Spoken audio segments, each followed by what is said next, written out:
की आता काट उलट फिरायला लागलं। ते लय दिवस तिकडे बसणार नाही, थोडे दिवसात बाबा ते भाजपमध्ये येतील। त्यांना बघा तुम्ही घ्यायचं का नाही घ्यायचं, कारण ते सत्य विना बाळ जगू शकत नाही। लढत खऱ्या अर्थानं या महाविकास आघाडीला देत आहे। पण एक गोष्ट मी तुम्हाला सांगतो, जर हुतात्मा संकुल उभा राहिला नसतं, नागनाथ अण्णांनी जर हा साखर कारखाना उभा केला नसता, तर या भागातल्या शेतकऱ्याचा ऊस गाळला नसता, तर या भागातल्या शेतकऱ्याला गाळलं गेलं असतं। हे कदापि आपण विसरून चालणार नाही। कारण समोर जे राष्ट्रवादी मत मागायला येते ते 20 वर्ष मंत्री होते। तुम्हाला आठवण करून देतो, वाळवा शिरगावचा पूल 20 वर्षामध्ये का केला नाही? 20 वर्ष मंत्री होते, या 20 वर्षामध्ये या परिसरातले पाणंद रस्ते का केले नाही?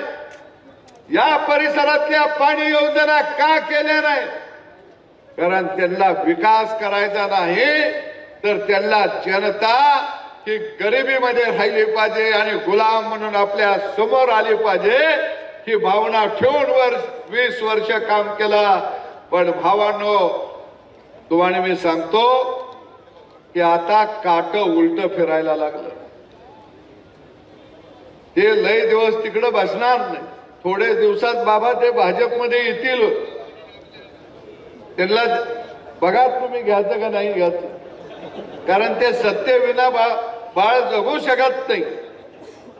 ते वाट बघायला लागले उडी कवा मारायची, कारण त्यांनी समाजासाठी काय केलं नाही, समाजाला काय दिलं नाही। अरे क्रांतिसिंह नाना पाटलांची सेवा या वाळव्याच्या मातीमध्ये नागनाथांना नाईकोडे यांनी केलेली होती, आणि त्या क्रांतिसिंहाचं भव्य दिव्य स्मारक उभं राहावं अशी कधी भावना त्यांना वाटली नाही।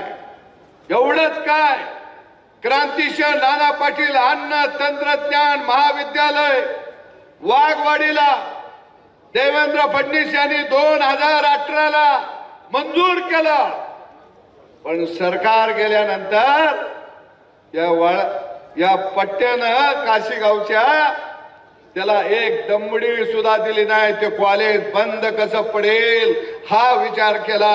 आता सरकार आल्याबरोबर त्याला 15 कोटी रुपये निधी हा महायुतीच्या सरकारनं त्या ठिकाणी क्रांतिसिंह नाना पाटलांच्या महाविद्यालयासाठी दिलं। अरे दुसऱ्याच्या नावानं काय होता कामा नाही।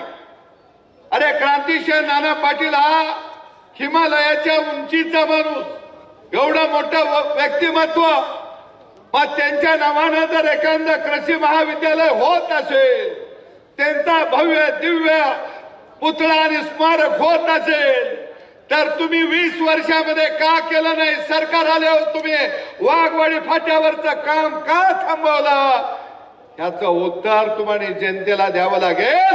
आणि म्हणून त्याच भाषेत मी सांगतो, समोर बसलेली जनता ही क्रांतिसिंह नाना पाटलांची जनता आहे।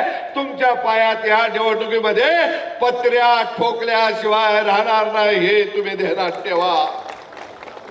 कधी माझ्या पलीकडं जग नाही आहे, आम्ही सोडून दुसरं कोणी मोठं होता कामा नये।